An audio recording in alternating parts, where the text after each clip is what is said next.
Are you one of the people that goes into your garden and pokes around and searches and just look to see what's coming up for the spring season because you're about to start your gardening, but it's not quite time yet, but you're out there just looking around and observing what's going on in your growing stage?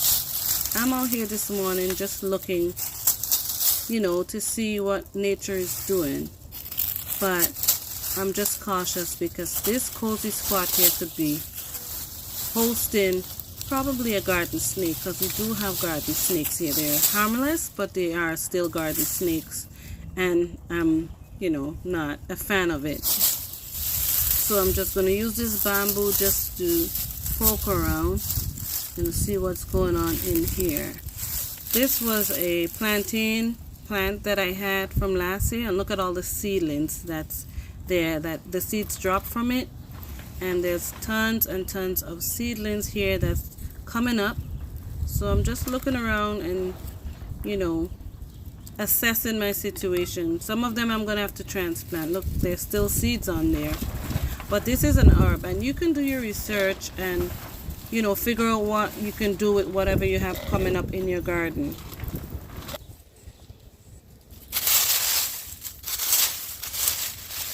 I know that there are beneficial microbes and microorganisms in here that is going to enhance my soil for this season. The leaves are still there. Oh, wow.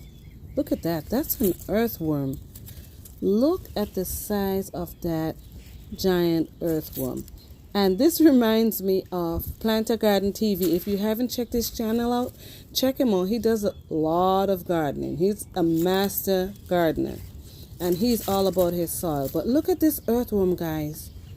And I have seen him showing his earthworm, and they are like snakes. This is a piece of bamboo I have here. And look at the measurement of this earthworm and the bamboo.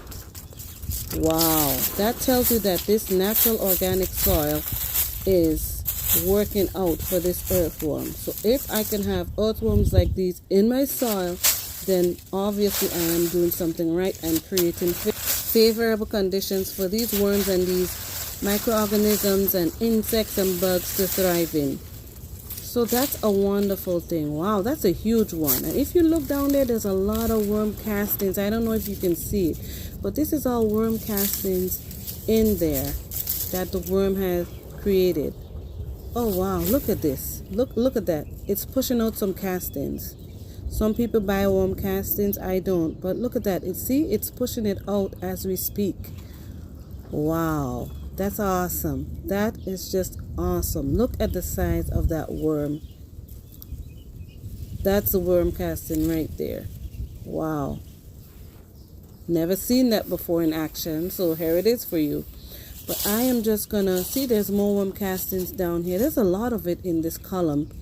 It's just like a hidden protected area here that the worm is sitting. It probably spent its entire life there all winter and fattened up.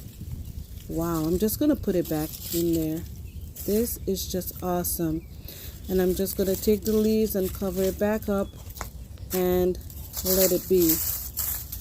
This is just awesome to see. Sometimes things happen in your garden and you don't know how it works, but this was just a sight for me to see and to experience. So this is great, and I'm happy to share it with you. I am still looking for garden snakes because they can be thick. Sometimes I might see like a skin change. What do you call it? When they change their skin. And I haven't seen any as yet. I think it's still early. But look at all these seedlings that are coming up here. And this is from this one herb, plantain. And I am just walking through my garden. Look at this. This is all worm casting. So we have worms all over this bed right here. This is all worm castings. Look at that. See that? That's just worm castings that is right here in this bed. It goes back to the soil and actually feeds the soil. So the garden is feeding the garden. The worms and the microorganisms and the bugs and everything like that, it's feeding the soil. You don't have to add anything in there. So as you can see, I left the leaves over here so far, and I cleaned up the first half of my garden. See, there's no leaves there because I already raked all those up and composted it. Some of them I used in my chicken coop, but over here now I just didn't get to it as yet, but still I'm out here looking around, Dora and I, to see what's going on in the garden. Look to see what beneficial quote-unquote weeds or herbs. See, there's one of those plantain again, and there's another next to it and one right over here. So there's a lot of beneficial things in your garden that pops up during the springtime. See, look at all this. And what I've noticed also is that those beneficial herbs or beneficial weeds pop up first in your garden before anything else. That's a dandelion right there.